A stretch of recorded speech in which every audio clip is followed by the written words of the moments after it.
Gil Martin here, and welcome everybody to today's episode of the Daily Packers Post, where we bring you in-depth videos on your Green Bay Packers. We have new episodes dropping every day, Monday through Friday, so hit the like button and subscribe so you never miss an episode. And visit our website at thepackerspost.com for in-depth articles on your Green Bay Packers. Today, we take a look at 5 free agent running backs who could help the Packers in 2026. And look, the Packers do need some help at running back. We're getting very close to free agency. We know more or less who's going to be available. And here are 5 free agents who could help the Packers. And keep in mind 2 things. Number 1, they're not listed in any particular order.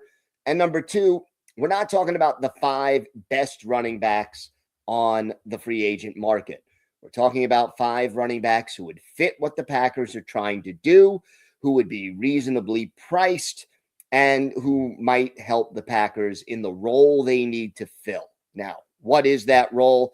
Josh Jacobs, he will be back as the team's number 1 running back. He gained more than 900 yards last year, struggled with injuries, missed 2 full games, parts of others, also got disappointing run blocking from his offensive line.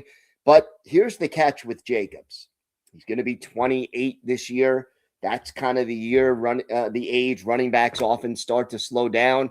And based on the way his contract is structured, it's very likely that 2026 will be his last year with the Packers. Now, the Packers did not tender backup running back Emmanuel Wilson. He'll be an unrestricted free agent next week. They did re-sign Chris Brooks to a 2-year deal earlier this week, and Marshawn Lloyd, the former 3rd-round pick, will be back, but he's played 1 regular season game in 2 seasons, had his career disrupted by injuries. So I think while you can't count on Lloyd, anything you get from him is more or less a bonus, but I'd love to see what he could do on the field. So the first player we're going to list, Tyre Algier, and he gained more than 1,000 yards as a rookie back in 2022, averaged 4.9 yards per carry. I love the fact that he is durable. He hasn't missed a game in his 4 seasons with the Falcons, gained more than 514 yards in every year he played. That included last year, and he ran for 8 touchdowns last season. But lately, he's lost playing time to Bijan Robinson, who took over as the number 1 back. And Algeria, he could also fill in behind Josh Jacobs. Doesn't have as much wear and tear maybe as some other 5th-year running backs.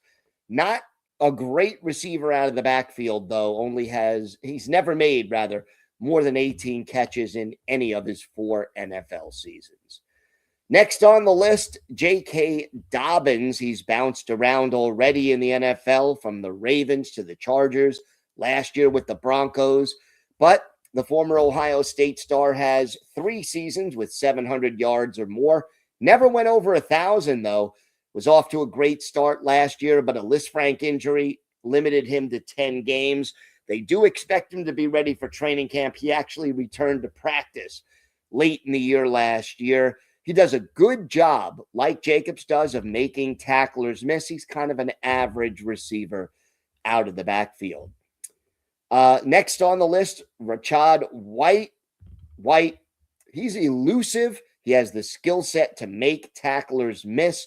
Lost his starting job last year, but still gained 572 yards rushing, averaged 4.3 yards per carry. Remember, Jacobs only averaged 4.0. And he's a strong receiver out of the backfield, had 40 catches last year on 45 targets.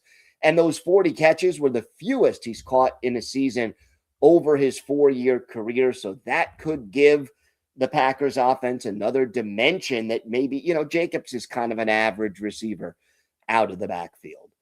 Number 4 on the list, and again, they're not in any particular order, Travis Etienne. He has more than 1,000 yards in 3 of his 4 NFL seasons. The catch with Etienne, while he'd be a great addition, he probably wants to go somewhere where he feels he's going to start. Now, is he patient enough to wait a year behind Jacobs. I think he would want to go somewhere where he'd start right away.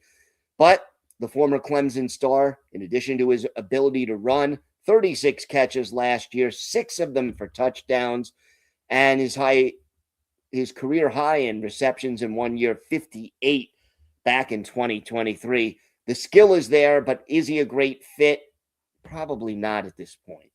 And then number 5, for sentimental reasons, perhaps, Aaron Jones, who the Vikings are letting go. Would he fit in as a 1 year, perhaps, backup to Jacobs? He brings a different skill set than Jacobs, more of a one-cut outside runner. Jacobs does his best work in between the tackles. Packer fans very familiar with how dangerous Aaron Jones, can be out of the backfield as a receiver. He's a leader. He's respected. He's familiar with Green Bay. But what does he have left in the tank at this stage in his career? And would he be willing to sign, let's say, a 1-year team-friendly deal with the Packers? That remains to be seen. But, a reunion would be interesting, to say the least. Don't forget to visit our website at thepackerspost.com for in-depth articles on the Packers. I'm Gil Martin. Have a great day, everybody. Here on YouTube, hit the like button and subscribe so you never miss one of our episodes. We'll see you tomorrow. And of course, go Pack Go.